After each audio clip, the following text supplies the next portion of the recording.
Alright, no, so shout out to Rel. So congratulations kasi meron na kayong pinong pala sa lugar. Yan o, kakatapos natin kumain sa Pinong's Barbecue Seafood and Grill. So ang Pinong's nila ay matatagpuan lang dito sa may highway. 7-Eleven, Chowking. Tapos bago aabot sa sapit sa may ano, sa may St. Peter College, diyan sa may overpass, flying over, yan o. So madadaanan mo to. Pinong. So congratulations mga taga Torel, no, mayroon na kayong Pinong's dito sa highway. So tapos na rin akong kumain. Ngayon dito lang din naman ako bago babalik ng Davao. Bago ako babalik ng downtown area, i-vlog ko muna yung lugar nyo. Ano nga ba meron dito kapag kagabi, no? Time check tayo, alas 8 Imponto. So ito yung senaryo nila dito. Mas ano, mas malawak na yung highway nila, mas malapad. I don't know kung dinagdagan siya or sadyang tinanggal lang talaga yung mga obstruction ng mga tindahan ng araw. Alam niyo yon, yung mga dating mga bangki-banggita. So parang mas nilinis lalo, no? Kaya ito, lumawak yung sidewalk.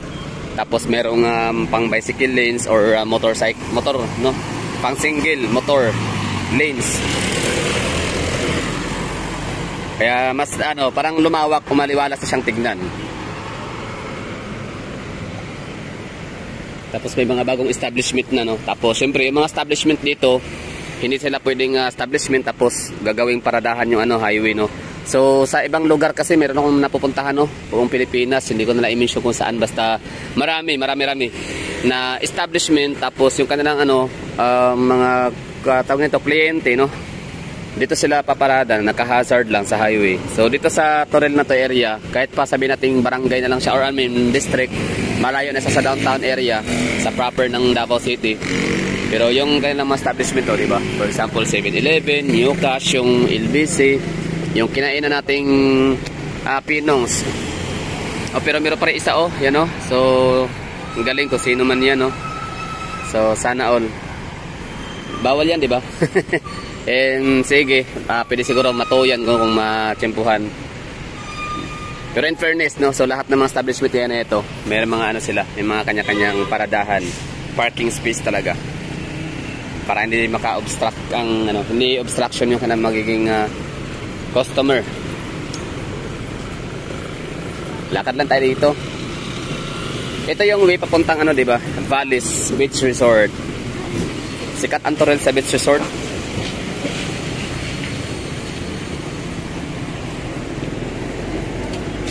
Kaso nga lang, ang beach resort sa Davao ay black sand, no? So maging sa Torel rin black sand.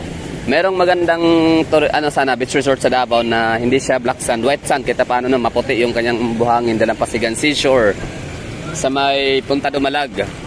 Oo, doon sana kami mag-overnight nung birthday ng nanay ko. Kaso nga lang, nung nabasa ko yung review, Makati daw. Madumi, makalat. Basta Makati yung tubig.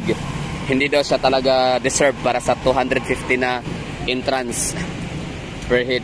Masyado daw mahal para sa quality ng tubig na napakakatip, madumi. So sa bagay, nasa ano kasi siya, no, proper Davao. Kaya magsama na lang. Oh, ito yun, papuntang Vallis Beach Resort. Tapos itong Chowking, napakatagal na ito dito. Sobrang ano yan, no, luma na yan dyan. Siguro mga mag 20 years na yata siguro. Almost, no?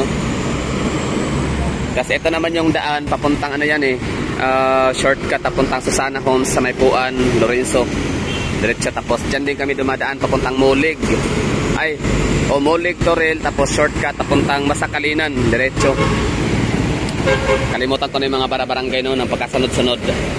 Tapos ito naman, pansin nyo to, yan, yung low point. Itong gusali na to, dating ano yan, yung kainan.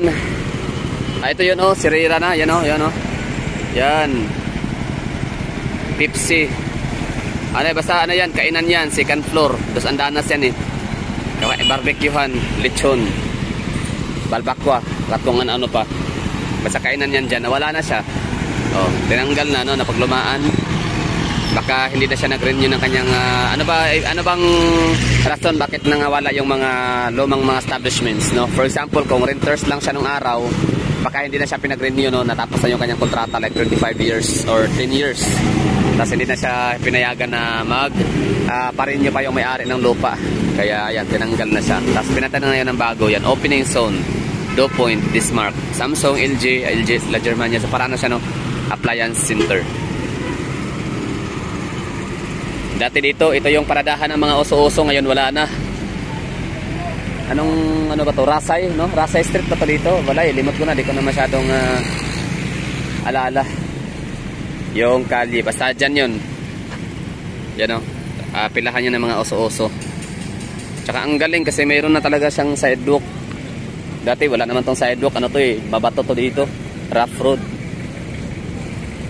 Lupa ba? So ano lang, ito lang simentado. Ito 2 lane. Tapos ito dito, rough road na to. Lupa na kapag kaumulan, putik.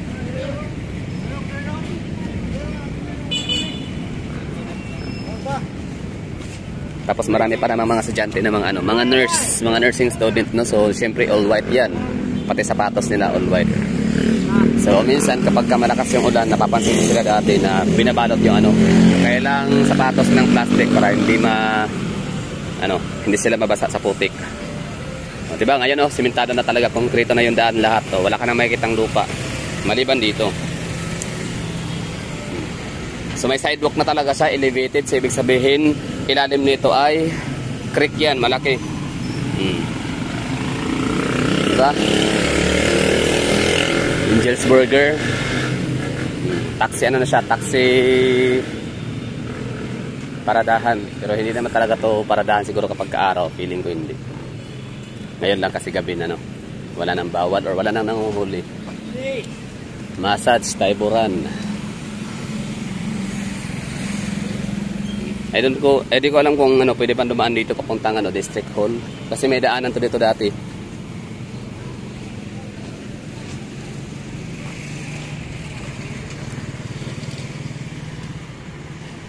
Parang wala na yata, no? Bawal na.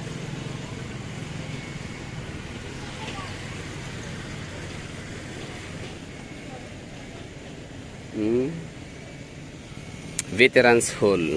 Yan, basta ito, daanan to dati. Wala pa tong mga bakod na ganito. Kaya, lang, no? Tagos-tagos na lang yung mga tao dito dati. So, ngayon, balik tayo doon sa may babaan ng mga pasahero galing Davao. Sa may gasoline station. Okay, balik tayo dito kung saan babaan. Yan, Petron. Babaan ng mga pasahero galing Davao.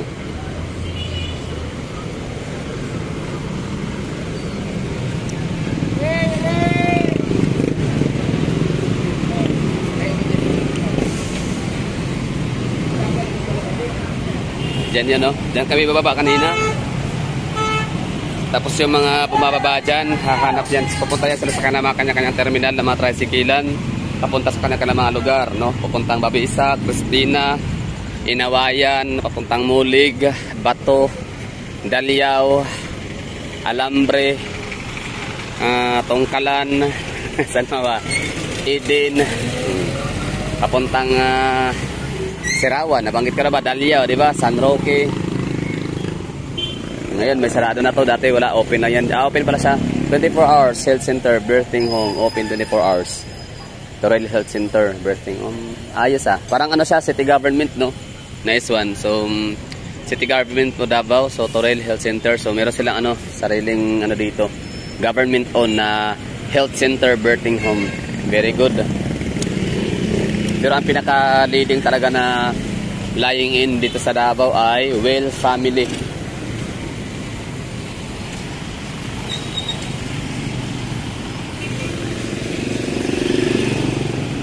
Okay, iikot tayo dito ha.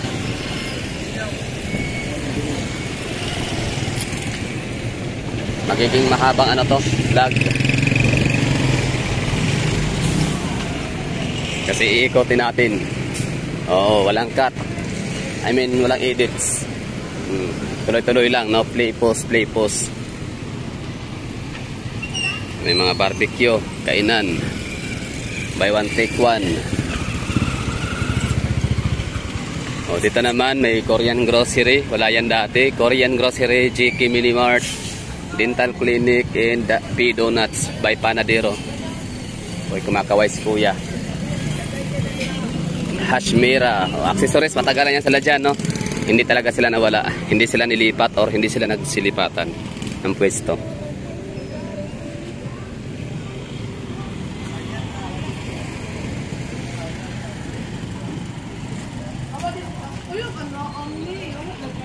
So mula dito tanaw na natin yung Gaisano Mall. Naalala ko pala dati. Nagtrabaho ko dito ng yung tagamasa ng tinapay. Ang sahod ko noon parang 700 ang buwan. Hindi rin naman umabot ang buwan syempre. Wala lang yun, parang experience lang, no? Napagod, wala akong magawa sa buhay. So tumira doon sa merong uncle na ay di naman pala tumira. Kumbaga parang stay in pa kasi yun, no? Parang 1 week lang yata or 2 weeks, tapos libre kain kami, stay in, tapos sahod 700 ang buwan, tapos stay in, tapos yung libre ang pagkain. Pero nga lang syempre since libre lang, no, hindi ka pwedeng mamili kung anong gusto mong kainin. Kung ano yung niluluto na pagkain yun para sa'yo, yun kainin mo. So toyo tsaka talong, pero okay na yun, no? Na-experience ko yun. Sila, meron silang simbahan na parang sila, Christian church. Pero ngayon, hindi mo na siya tanaw kasi mas makikita mo na kaagad yung Gaisano Mall. Malapit na naman pala dati, parang pili ko ang layo. Yung lugar na yan. Ito yan, no? Tapos, syempre, meron sa dito yung parang night market. Naalala ko lang dati nung mga binablog ko dito. I mean, sa Davao, no? Sabi nga, malinis lang daw kasi ang Davao kapag ka sa downtown area. Downtown proper, no? So, ibig sabihin, pag sinabing Buhangin, pag sinabing Bunawan, pag sinabing Panakan, Kalinan, Mintal, tsaka Toril, malayo na sa Davao yan, barangay na yan, kung totoo, kung iisipin, no? So, ibig sabihin, madumi na, pero hindi naman, no? Consistent talaga, Davao, malinis, oh, linis kaya. Gabi na to, ha, mamaya pang madaling araw yung ating mga street sweeper. May mga ilan, mga isa, dalawa, mabibilang sa daliri yung mga kalat.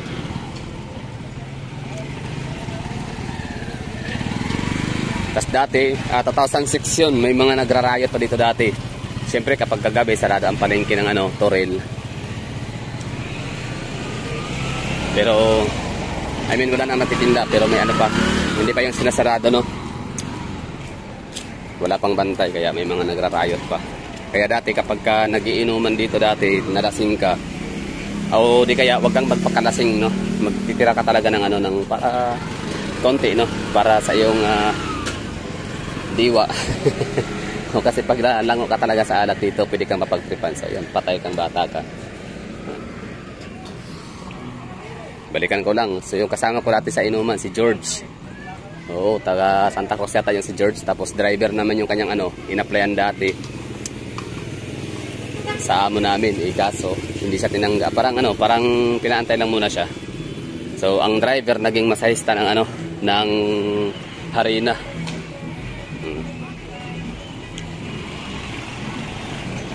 Ayan, ito na yung Toril paggabi. Wala nang tao. Time check, alas 8.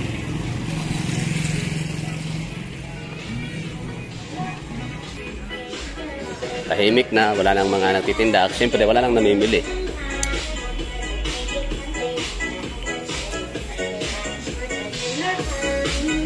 Ayun, public market. Meat section. Padaan lang, ha.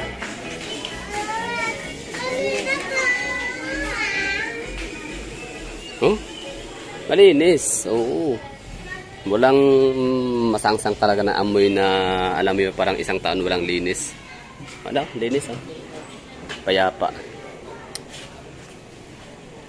Ayun. Meron yun dito. Nagtitinda siya ng saging. Iwan ko kung andito pa rin ba siya. Stanfield ko. Si Eden. Shout out kay Eden. Wala na yata. Toril Public Market. So asan ba yung dating amo ko ng 2 linggo? umalis din kami noon eh kasi si George, tinanan niya yung ano, yung tagabalot nung yung parang Diyos na Talikoco. Oo, tinanan niya papuntang Tagum. Eh ako naman eh nagkaroon ng karelasyon na taga Tibalog, Santo Tomas ba? Nagtitinda ng ano yun eh, SIM card ng TM. Si pangalan Mary Grace. Tagal na rin noon eh. Sobrang tagal na, like magti 20 years na rin. So nakilala ko siya, eh ako yung naawa sa kanya kakapunta dito sa Davao, dito sa Toril pala no. Eh syempre, di ba? Pogi ko nung araw na yun, no. Siya yung nag-i-effort talaga lagi na pupunta dito. Kasi ako hindi pwedeng pupunta ng ano, babiyahin ng Agdao kasi malayo, tapos yung duty namin alas 2 sa madaling araw, kailangan gising ka na yan kapag ka-bake shop. Kasi ano yan eh, magsisimula ka ng magmasa ng harina. Yan yun oh, yan. Ito yung, parang ito ba yun? O parang yan yata yun, nakalimutan ko na or baka tinanggal na yata. Basta mataas na ano yun, bahay na shop. Tapos, ayun, bake shop. Tapos meron silang sinusuplayan dito ng mga nata de coco sa mga grocery. Kung nagko-consign sila. Tsaka yung parang breadsticks ba yun? Ayun oh, Toril, Savers Plaza. Ang tawag namin doon sa matanda ay angko. Kasi Chinese daw. Ganun ba yun pag Chinese angko? May mga bahay-bahay din pala dito sa loob ng palengke. Yan ang itsura ng palengke, no? Naikot ko na dito. Minsan nakapag-vlog na ko dito araw yun eh. Mas maganda pag araw kasi makikita mo talaga yung napakadaming fresh fruits and vegetables. Yun lang siguro. Bye bye and thank you for watching. Ngayon, nadaanan natin doon mayroong ano, night market or street market. No, puntahan natin. So, hindi lang pala Catalan Pequeño, hindi lang pala Matina Aplaya, yung may mga night market, no. Hindi lang pala sa Plaza Nova, sa may Lanang. Yan yung kasi yung mga malalayong lugar sa Davao.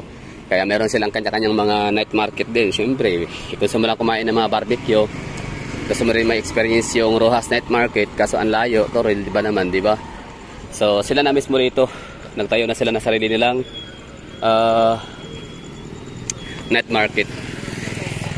Para meron din silang experience, di na kailangan luluwas pa ng Davao. So, time consuming, tapos pamasahe pa, no? Ang layo. So, that's all for today. Thank you. That's all for today's vlog. Next, ang night market. Kumbaga, ano natin, dadaanan natin. O-observe lang tayo, no? Kung ano nga ba ang mga kinakain nila o ano mga pagkain available.